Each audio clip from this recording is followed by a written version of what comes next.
Hello there, everybody, and welcome. Today we're going to be learning about Drake's Mansion. Yay! Clap it up for Drake's Mansion. I don't got a soundtrack, so I gotta do it myself. Okay, then let's start. Drake's Mansion is so unbelievable that some of its features can only be described as awful. Every bathroom in his house, when you walk up to the toilet, it opens and starts playing Tupac Hit 'Em. Made funnier by the insane legal battle Drake went through just to have it built. The brick wall is an eyesore to my clients in the neighborhood. He first purchased just to have it. Care about your clients, bro? This is for my house. What you mean? Tupac Hit 'Em. Made funnier by What? I gotta change my materials for my house? Let your clients come move somewhere else. the insane Opposition to the height of proposed complaining about illegal tree cutting on Drake's property. Neighbors fed up with Drake over construction. The plan will require several zoning voice concerns about the property. What you guys complaining about? I got all this money because I'm doing my thing and I can't even build my own dream house, bro. Get your money up. Stop worrying about my house and get your shit up, bro. insane legal battle Drake went through just to have it built. The brick wall is an eyesore to my clients in the neighborhood. He first What you purchased the worried property about? for $6.7 million in September 2015, at which point it simply looked like this. A 1963 bungalow with a 3-car garage and swimming pool, although it was obvious that Drake was focused on a different part of the property. He never cared about like buying a big house. He was just like, I care about buying land. Drake bought the house for its land and location, being a 2-acre lot amongst other mansions in the Toronto neighborhood of Bridle Path. The Damn, suburb complain about my house, but that shit look trashy before I got here. Now my shit the best thing here. ranked as the richest area in all of Canada, with its residents having an average net worth of $22 million and an average home value of $5.1 million. Damn, I gotta YouTube get my videos money driving up. through the area show some of the craziest houses you might ever witness, and as a result, That it's looks no fire. The surprise gate that looks Drake fire. decided to build there. On the 18th of May 2016, Drake's barely decipherable 3-story mansion plans were first released to the public, which accompanied a planning notice at the front of the residence, leading to annoying petty problems before construction had even started. Drake quickly discovered that the house he'd bought to demolish had been designed by a world-famous architect, and as a result he'd be scolded by the media for wrecking a piece of history. In one article titled "Drake, Take One Dance with That Bridle Path Home Before Tearing It Down," the writer stated, "I'm pretty angry with you for considering it a teardown," while the demolition notice had comments such as, "Maybe a minor variance in zoning, but one more sad step in Toronto's blind disinterest in heritage." First of all, you can't blame Drake for that because you guys sold it to him and it wasn't even like taken care of. I would understand if it was like a building that you could take care of its maintenance and then the inside looks nice and shit. But that shit looked rackety as fuck. That shit looked like it was falling apart. Nobody taking care of it, so they just sold it off. Bro bought it and they even know the history behind it. So don't blame, bro. Although these complaints were nothing compared to the issues caused by the new design, as the proposed mansion was so freaking huge it goes beyond what's permitted there. For example, the mansion's height of 17 meters was well beyond the 11 meters permitted by council, Damn. while his 34-meter wide driveway was 3.5 times larger than the allowed width of 9 meters. Damn. But the aspect that received the most backlash was the height of Drake's new fences. Fences more than twice as high as would otherwise be allowed, in part due to security concerns on his property. Everyone knows where he sleeps, where he eats, and that has really freaked him out. As mentioned, Of Drake's course. extra high fences were proposed for security. However, his neighbors made an effort to push back immediately. The brick wall is an eyesore to my clients in the neighborhood, as it could be observed from almost every single room of my client's residence. Despite this, councilors sided with Drake Then put some blinds up. Why you staring at my walls for? I just find this funny, bro. You got so much money and you worried about this nigga's fence. Like, bro, forget about the wall. Look up a little, like go up a little, like look up a little and you'll see the sun. Look at the sun and go blind. Then you won't have to worry about the walls, bro.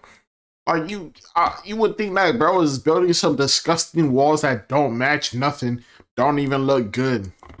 after learning he'd spent $1 million on trees for the property, and as a result the building was finally approved. Roughly 2 months later, Drake's builder and architect Ferris Rafforli posted this image to his Instagram with the title "Let's Get Started." This was followed by another post only 8 days later, showing that the block had been completely flattened, in the process creating a brand new problem. Drake's lovely neighbors had launched another complaint against him, claiming that trees were being cut down on the property before they'd received permission to do so. As a result, Drake was now facing a fine of up to $100,000 for every tree destroyed, although his builder maintained that they'd done nothing wrong. Bro, it is the fact that I bought this property and you're complaining about trees I'm cutting out my shit is crazy. Like, I could replant them bitches after I'm done designing the layout. Like, I'm gonna have the road right here and then the trees could be on the side. Like, damn, bro, what you complaining about? Put some more trees on your shit if you want more trees, bro. Like, I don't even care for coming, like, I don't fuck with Drake that heavy to be coming towards the fence like this, because you might think but like, bro, this is crazy. This was confirmed after a council investigation, which stated there have been no violations. There have been no large trees cut down. I'm very glad that Drake and the company he has hired is obeying the law. Roughly 1 month later, an archived satellite view of the property showed that construction was back underway, which accompanied a new post on Ferris's Instagram, hinting at just how crazy the mansion was going to be. "This is how we build an official NBA indoor basketball court, shoring and excavation in process," which was followed by another post 1 month later, showing the speed at which the house was being built. In the process, Drake came by to check out the property, which had begun framing only 4 months later, a stage which was fully completed within a matter of weeks, at which point the builder revealed another crazy detail. While the original plans put the mansion at 21,000 square feet, this number had since been doubled to 45,000 square feet, which included a 3,200 square foot master bedroom suite. For context, the size of an average 3-bedroom home is usually around 1,600 square feet, meaning Drake's bedroom was going to be the same size as 2 fully built middle-class homes. Although Drake showed no remorse for his extravagance, stating, "Because I was building it in my hometown, I wanted the structure to stand firm for 100 years. I wanted it to have a monumental scale and feel. It'll be one of the things I leave behind, so it had to be timeless and strong. It's overwhelming high luxury. That message is delivered through the size of the rooms. I wanted to make sure people can see the work I put in over the years, reflected from every vantage point." As construction continued, Ferris and Drake once again posed at the front of the property. I don't even blame him, bro. This, in combination with countless media articles listing his address, accentuated an aspect that was already a massive problem: security. The attempts of getting into this property is daily and nightly. As mentioned by Drake's representative, the house was being broken into every single day and night, only made worse when the house was given a geotag as Drake's mansion on Google Maps. As a result, Drake had to hire significant security. Dude, his security is insane. You ever seen security? Yeah, I've seen some. Imagine more. Wow. Yeah. Okay. You're not getting to this guy. No chance. With this also being seen in a video by a YouTuber named Walking Lady. Don't go on the property again, alright? Don't go what, sorry? On the property. And echoed in this comment reading, "I drove past his house looking to take some pictures, but there were these 3 to 4 big dudes standing out front guarding the place. What a life." In one notable incident, Drake's Toronto mansion was stormed by a knife-wielding woman who allegedly struck a security guard with a pipe, but while there were obviously some security hurdles, Knife-wielding woman with a pipe. I find that funny. Construction, there was no denying the house began to look incredible. After laying the slab for the basketball court, "Oh no, I'm on an island and across from me.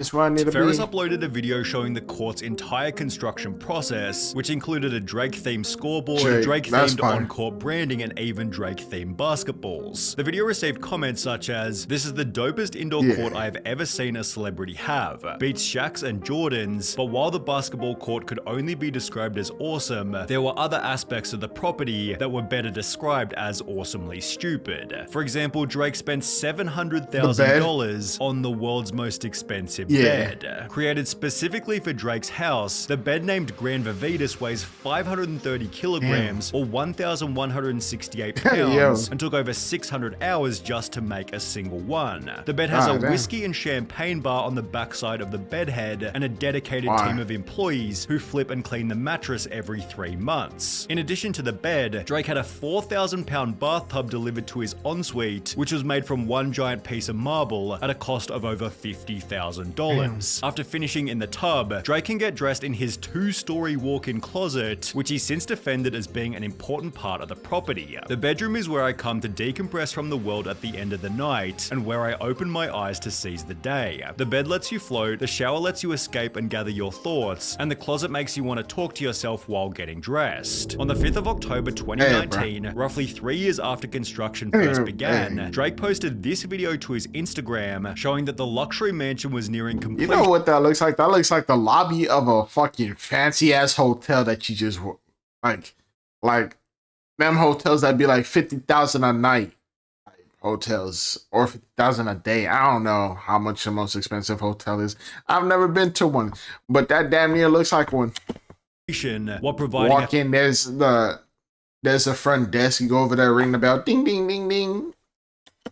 Further sneak peek into some of its wild features. There were the singing toilets we mentioned earlier, as well as quite possibly the craziest indoor swimming pool you might ever witness. However, it wouldn't be until Drake moved into the home 6 months later that he'd also show off his separate outdoor pool, as apparently the property needed 2 separate pools. On top of this, Drake bought a custom Bosendorfer piano for an estimated $500,000, which was shown for the first time in the Toosie Slide music video, where Drake would also display a room holding every award he'd ever won. Fire. Additionally, Drake built an entire hallway for the sole purpose of displaying basketball jerseys, and considering Drake also has sun-tanning beds in his bathrooms, it's no surprise that even DJ Khaled praised the designer by stating, "Amazing job, I want you to build my next estate. I've been thinking the name of the one we're gonna build together because Embassy is incredible. Champagne Papi inspired me on another level. I have more work to do." Although even if you include Drake's 12-car garage and $10 million car collection, the mansion's often quoted value of $150 million is way over exaggerated. The most expensive home ever listed in Bridle Path was on the other side of Drake Street, which had an asking price of $45 million in 2021. The home was built at the same time as Drake's and has a similar 9 bedrooms, 16 bathrooms, 12-car garage, and an indoor swimming pool. The property failed to sell for $45 million and has since had its price dropped to $40 million, so while Drake's house is certainly more luxurious, it probably wouldn't sell for $150 million or even half of that. Despite this, Drake has certainly achieved his goal of building— I mean,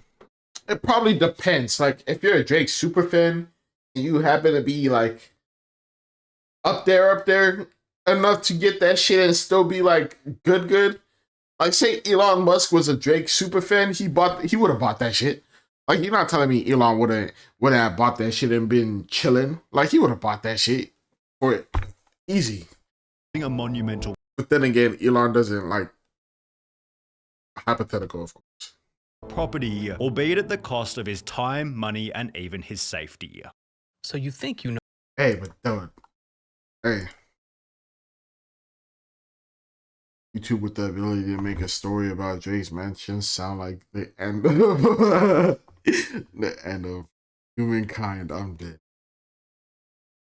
About mansions, and it's tailored specifically for Drake.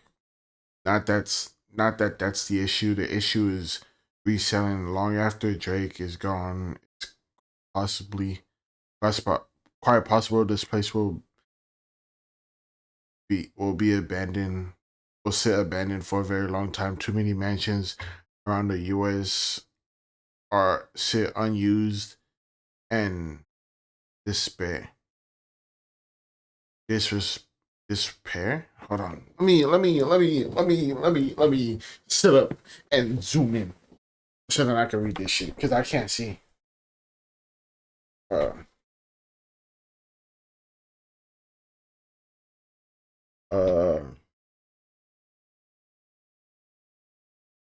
was I?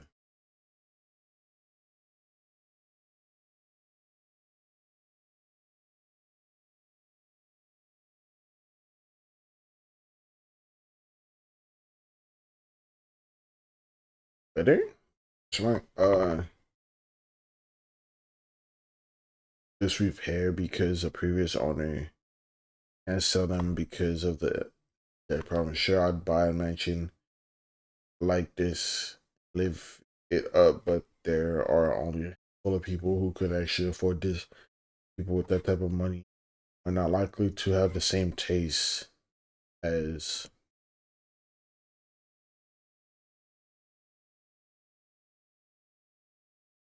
the previous owner. It's more like someone with type of wealth would build a new. Anyway, that's true.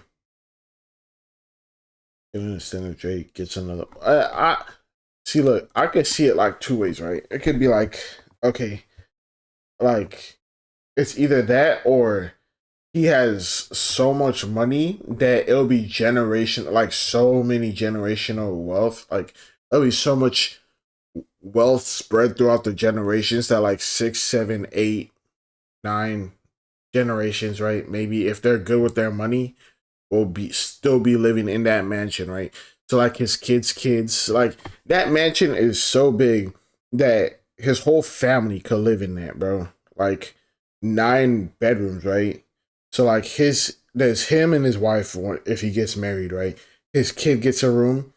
If he has 2 more kids, they each get a room. His mom could get a room. His dad could get a room. I don't know if he knows his dad. I know he talks about his mom and all that sometimes. I'm not too sure. I don't pay attention to that nigga's life. But like his cousins could stay there. Like he could have like people actually, like a bunch of people living there. As long as they keep shit clean and don't piss him off and get kicked out, so many people could live there and it would just be like a family owned thing. So even if he does pass away, like there's still family members still living there, still getting everything taken care of, and they got somebody smart with money, so it's not being wasted on dumb stuff, right? But yeah, like, subscribe. See you guys later. Hope you have a good day or night, and bye.